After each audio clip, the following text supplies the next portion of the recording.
보통 아파트 지은 지 한 3, 40년 정도 되면 여기저기 녹슬고 또 부실화돼서 수명을 다하죠. 그렇다 보니 사회 곳곳이 재건축, 재개발로 몸살을 앓고 있습니다. 100년 동안 재건축을 하지 않아도 되는 일명 장수명 주택이 해법으로 떠오르고 있다고 하는데 자세한 이야기는 취재기자와 함께 이야기 나눠보도록 하겠습니다. 최보윤 기자 나와 있습니다. 이 장수명 아파트라는 게 그러니까 100년 이상 지속할 수 있다라는 건데 이게 어떤 건지 구체적으로 설명을 해주시죠. 네, 그렇습니다. 보통 유럽에서는 100년 이상 오래된 건축물들 흔히 볼 수 있지만 우리나라는 그렇지 않죠. 우리는 보통 주택을 3, 40년 정도 되면 전체를 허물고 새 집을 짓는 재건축을 하게 되는데요. 이로 인해 사회적 비용이나 갈등 문제가 워낙에 크기 때문에 정부가 주택 수명을 100년 이상으로 늘리는 것을 목표로 일명 장수명 주택 제도를 도입했습니다. 내구성이나 가변성 또 수리 편리성 정도에 대해서 평가를 해서 성능이 일정 수준을 넘어서면 이 장수명 주택 인증을 받을 수 있게 되는데요. 국내 최초로 최우수 등급의 장수명 주택 인증을 받은 아파트가 준공돼서 입주민들을 맞이하고 있습니다. 세종에 위치한 천여 가구 규모의 대단지 아파트입니다. 일반 아파트 단지와 다를 바 없어 보이지만 자세히 보면 조금 다른 부분이 있습니다.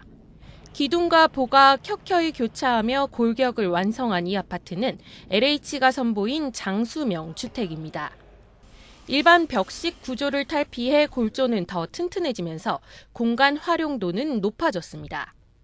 건식 벽체 비율을 늘리고 배관 등 설비 시설은 벽면이나 독립된 공간으로 옮겼습니다. 하나를 바꾸려면 전체를 뜯어 고쳐야 하던 기존 아파트와 달리 부분적인 수리와 구조 변경이 가능합니다. 정부가 주택 수명을 100년 이상 늘리는 것을 목표로 장수명 주택 제도를 도입한 후 LH가 처음으로 최우수 등급을 받았습니다. 구조체는 튼튼히 하고 그다음에 세대 내부는 고쳐서 오래 쓸 수 있도록 하는 그런 장수명 주택이 꼭 필요할 것 같고요.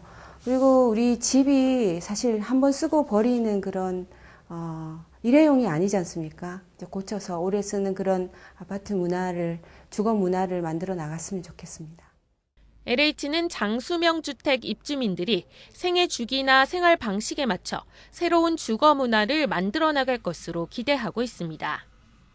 공유 주거 문화 확산에 맞춰 공간을 자유자재로 나눌 수 있는 이동식 벽체를 만들거나 아예 집을 두 채로 쪼개 임대할 수 있도록 바꾸는 안 등을 제시하기도 했습니다. LH는 앞으로 연구 개발을 지속해 미래형 장수명 주택 건설 확산에 앞장서기로 했습니다.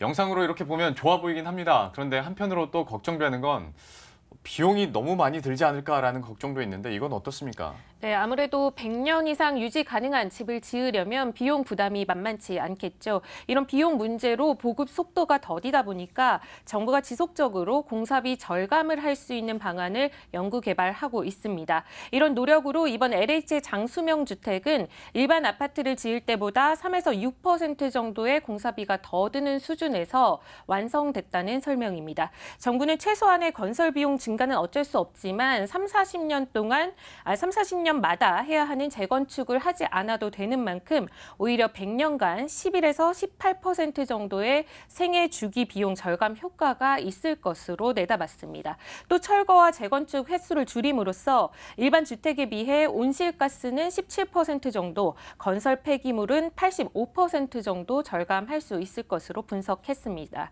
이 LH 장수명 주택이 제안하는 미래형 주택 주거 문화는 LH 장수명 주택 홈페이지를 통해 미리 예약하시면 직접 찾아가 둘러볼 수 있습니다. 예, 지금까지 최보윤 기자와 함께했습니다. 잘 들었습니다.